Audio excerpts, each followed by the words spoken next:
Hello and welcome. Today I'm bringing you along for a peek at a recent solo date I took myself on to go used book shopping. In one of my Pango orders from earlier this year, the seller included this postcard of a book barn that offers 300,000 plus used books for sale, and I realized that that book barn is within driving distance, so I decided to spend a day book shopping and to bring you along with me.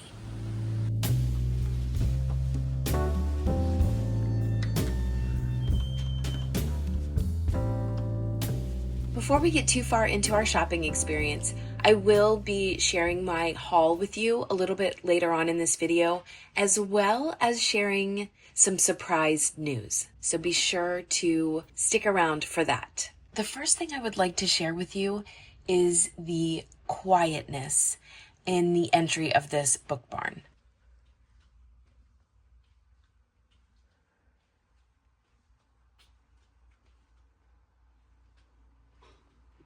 The thing that's nice about this book barn is they do provide you with a map as soon as you come in, and there also are signs on each floor that tell you what genres you'll find. I loved this beautiful Old Wives' Tale by Arnold Bennett slipcase. It was huge and floral and so beautiful. And then I found so many PG Wodehouse.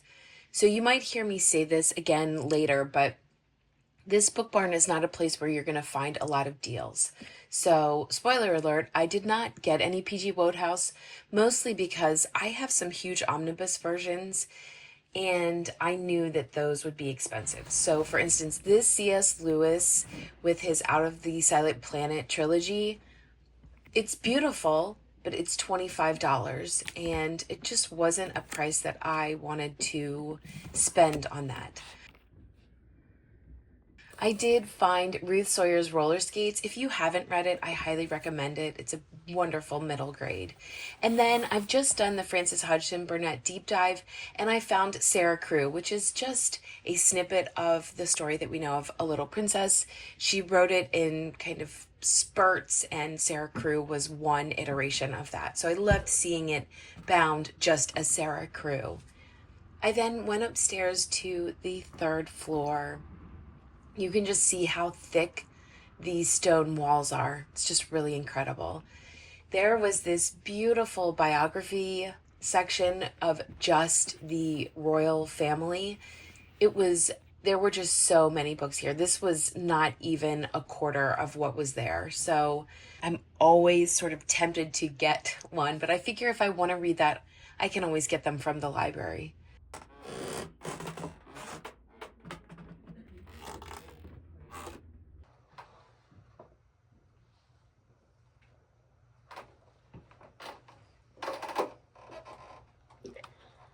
I just found a Dean Street Press book, so that's going home with me.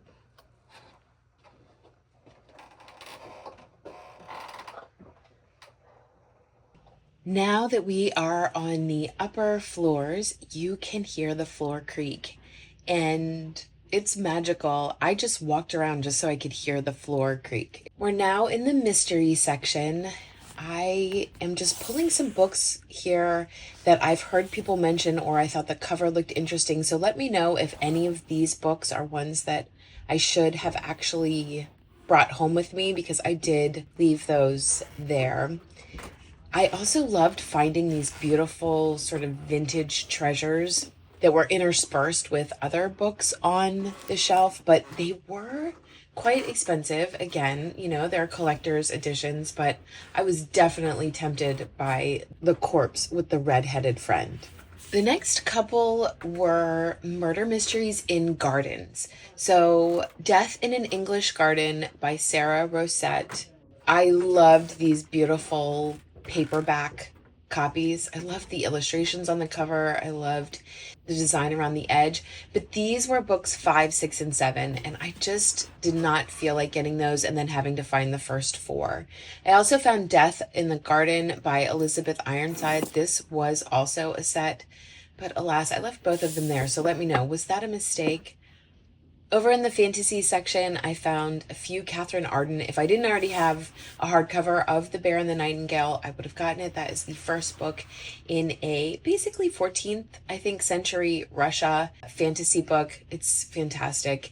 The Girl in the Tower is the second book in the series. They also had her The Warm Hands of Ghosts, which I kind of wish I had grabbed, but I had read it and it just wasn't my favorite. It is a World War historical fantasy inspired novel, and it was intriguing. It's just not one that I necessarily need on my shelf. Then I found this very prolific Barbara Taylor Bradford section. I am increasingly more and more wanting to read her works because I would like to read the books that my grandmother read. I'm just kind of in that nostalgic mood, but I did not get any of those. I'm looking for specific ones actually that I know that she read.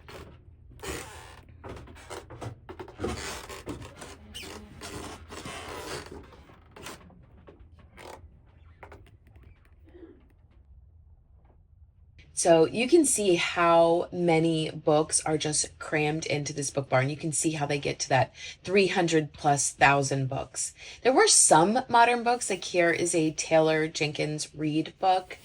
I also found A Summer in the Country by Marcia Willett. I read that last summer and love these beautiful hardcover editions of it. I want to read a Phyllis Whitney. I have not, but she's also on the list right next to Barbara Taylor Bradford. I found Lolly Willows and Mr. Fortune's Maggot. I read Lolly Willows. It was not my favorite. I can see the draw, but it was not my favorite, so I left that one there. Plus, there was no dust jacket. Then I found Goodbye, Mr. Chips. This is by James Hilton, and I just recently shared this in a head teacher recommendations video, so I was so happy to see it here. Then we have this With More at Karuna.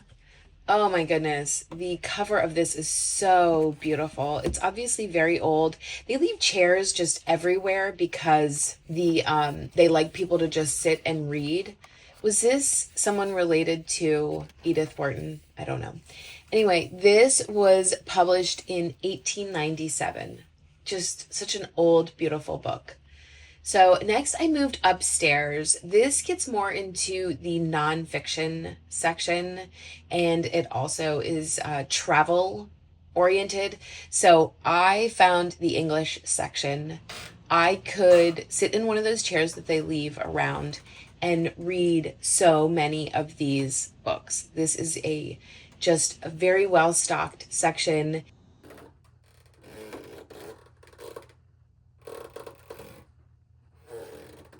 These have a lot of coffee table type books. For instance, we have English Manners. I mean, you just look at that and you're like, I would like to be in that manor house. Then we have the English Cottages coffee table book. Oh my goodness, can I live there? Then we have Old English Villages, such a beautiful fall coated cover, just so beautiful. Then we have the English Lakes, again, fall coated. Can I live there? So many beautiful coffee table books. I did find a historical fiction, I believe, The Perfect Summer by Juliet Nichols. This is England in 1911, The Perfect Summer. So let me know, is that one that I should have gotten because I did not get it? I also found Sir Basil Thomson's The Story of Scotland Yard. Also very intriguing. Okay, so I moved back downstairs, and you need to either duck or grouse because the stairs, if you're tall, you are going to bump your head if you don't duck.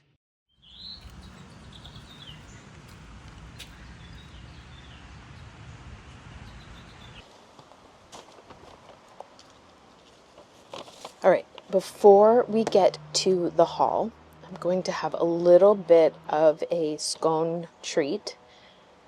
Butterscotch scone. So good. And tell you a little bit about why it is that I'm here just having a quiet date alone. Our family has decided to go on another roundabout or trip back out to the American West. So what traveling out west will mean for the channel is that I will be doing a lot more reading vlogs and focusing on reading books that are set in the areas that we are visiting.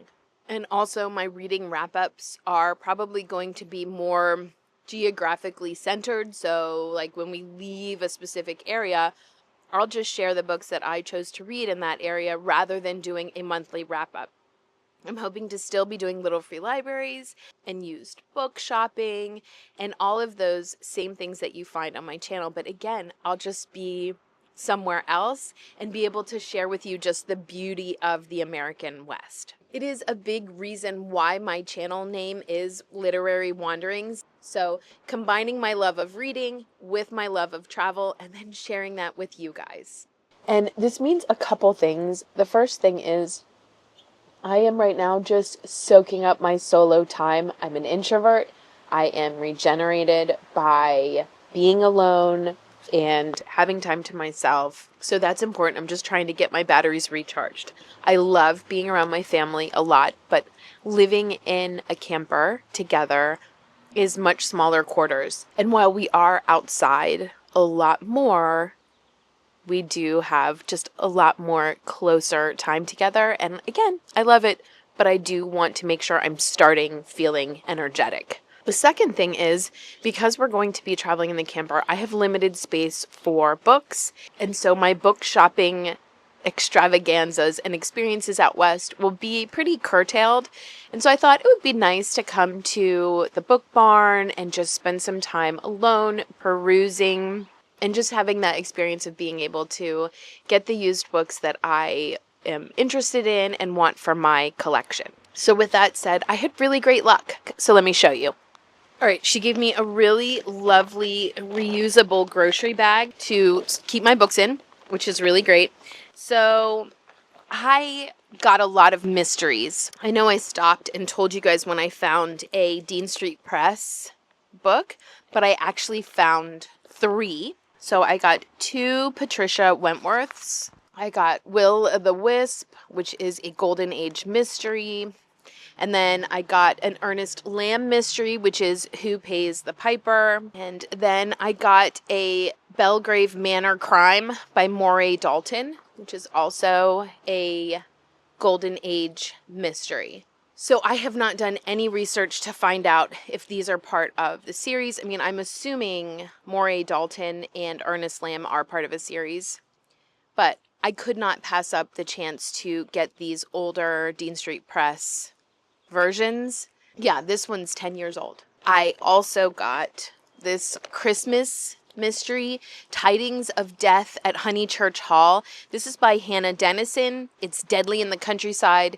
It's blurbed on the top by MC Beaton. It's blurbed on the back by Reese Bowen. So I love a good Christmas mystery. I did a quick check on Goodreads and it gets pretty decent reviews. It's a UK version. So grabbed that. I should say, this was not an inexpensive bookstore. There were no deals to be had here at the Book Barn, but again, it was just a fun experience to be by myself and to just be perusing these bookshelves. This is not a mystery, but I got Graham Greene's The Quiet American. I love this Penguin edition. This is a centennial version for Graham Greene, 1904 to 2004. This, I think, is a very powerful book. There are, I believe, movies that have been made about it. I don't know that much about it, except that I think it revolves around the Vietnam War. I haven't read a lot of literature on the Vietnam War that was written during that time period. So I am definitely looking forward to reading this. I think it will be a challenging read, but one that's important. So I got that. Back to the mysteries. I got this Miss Melville Regrets by Evelyn Smith or Evelyn Smith. Although this was written in 1986, it is written in the kind of flavor and vibe of the golden age of mysteries. So it says here in the inside, devoted to the best traditional mysteries of the 20th century, both the Golden Age charmers written before about 1960 and those from the Silver Age, which shine just as brightly and have as much common as their older cousins.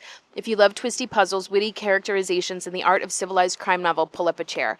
I was sold on this because this is the first book in the series. Sometimes it's hard when you're in a used bookstore to find the first book in the series. and you're kind of, like as we saw with these DSP books, you're kind of at the mercy of what do they have. But this was the first one, so I thought this would be a great one to have and to start. I then found 2 Josephine Tey novels. The first one is A Shilling for Candles, and then the next one is Brat Farrar. So I'm really excited to read these. These are not ones that I have yet read. And then a couple more mysteries here. I got Mrs. Polifax, Pursued, Mrs. Polifax and the Lion Killer. I got Mrs. Polifax, An Innocent Tourist, and Mrs. Polifax Unveiled.